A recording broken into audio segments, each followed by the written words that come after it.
Oh, we have had one of the best weeks ever this week. We didn't know what to expect when we arrived, because obviously when you're going on holiday with Holly and you're going to a new location and a new accommodation, we're always fearful, will there be the right equipment there? Will there be the right environment for Holly to be able to have a holiday as well as us?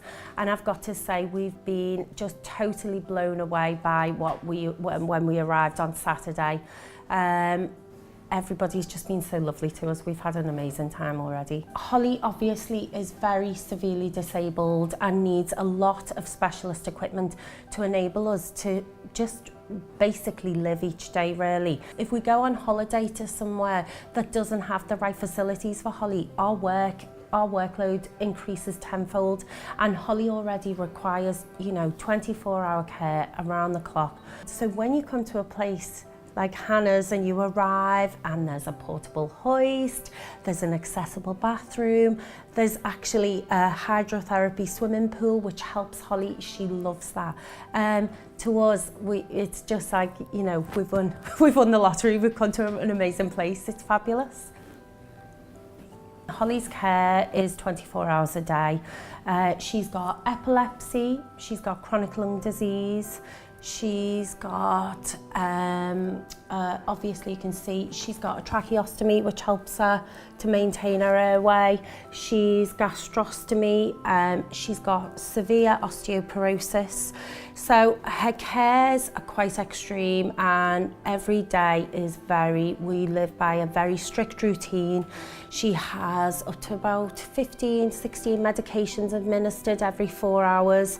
So our life is very rigid when we're at home, and we have to live by this very rigid routine to keep Holly alive basically every day. So the pressure of doing that does take its toll, and also physical exhaustion. We don't get any time off really. Each night myself and my husband will take it in turns, and one of us will stay awake with Holly to care for her through the night, and then the other one will have a sleep the next day, and then we'll swap over. So there comes a point you can only carry on for so long, and then you feel like sometimes you just hit a wall where you think, I'm really exhausted now and I could just do with a break. And we come away and none of Holly's cares change. We've still got to do everything that we do, but to take us out of our environment at home and give us an opportunity to just be together without the added pressure of being at home, it just lifts us completely, gives us a new lease of life in a sense, because it just gives us this break that we need from reality, recharges us, and then we go back home and we feel refreshed to start again then. So Ruby is very, she does a lot to help us with Holly a lot of the time, and she doesn't even realise half of the things that she does. For an 8-year-old, she's fully tracheostomy trained, she administers medication, she does suction, she can look after Holly if I'm driving and Holly goes into a massive seizure, she knows how to get her out of a seizure. So for an 8-year-old, she carries a lot of responsibility that she doesn't even realise, because it's just our normal day-to-day life, but she has a very different life from any other 8-year-old.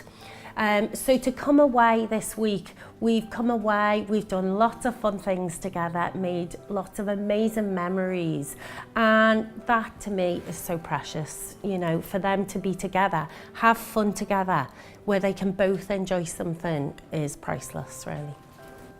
Holly is life limited, so obviously her life is very fragile, and we never know what the next 24 hours are going to hold for us. Quite recently, Holly had caught a chest, she caught a cold, just a common cold to me and you. But Holly, her immune system is so low that she can't fight off infection. So before we know it, Holly was fighting for her life in intensive care. And we were told that she probably had about 24 hours to live, and we were sat down and told really the worst things that any parent ever could wish to hear, obviously. Our youngest daughter, Ruby, then took ill and collapsed and was rushed into hospital at the same time. So we had 2 of our children on different wards in hospital, one who was fighting for her life and one who was ill, and we couldn't work out why she was ill. It turns out that Ruby had collapsed and had this illness, and it was all down to the stress of Holly being in hospital. She was really worried about her sister. When you have moments where you nearly lose her, you know, those times really shake you up, and then you have to try and then pick yourself back up and rebuild your family strength again. So that's how we came to be nominated for a holiday. And I've got to say, having something to look forward to and giving you a goal, knowing that you're coming away and we're going to be having this lovely time together, that really helps to, you know, make the difficult times a lot easier to deal with. Take each day that we've got with Holly and make it as memorable and fulfilled and as happy as I possibly can, because each one of these memories that we create, they're so precious to me. And I kind of try to explain to people that I take each moment with Holly, and each memory I take and I lock it away and I put it away in a special little place inside of me, because I know that one day I won't have Holly, but I'll have all these special memories that we've created together as a family, and they are so precious to us. So that to me means more than anything in the world. And then obviously for THHN to give us this opportunity, it means so much to us.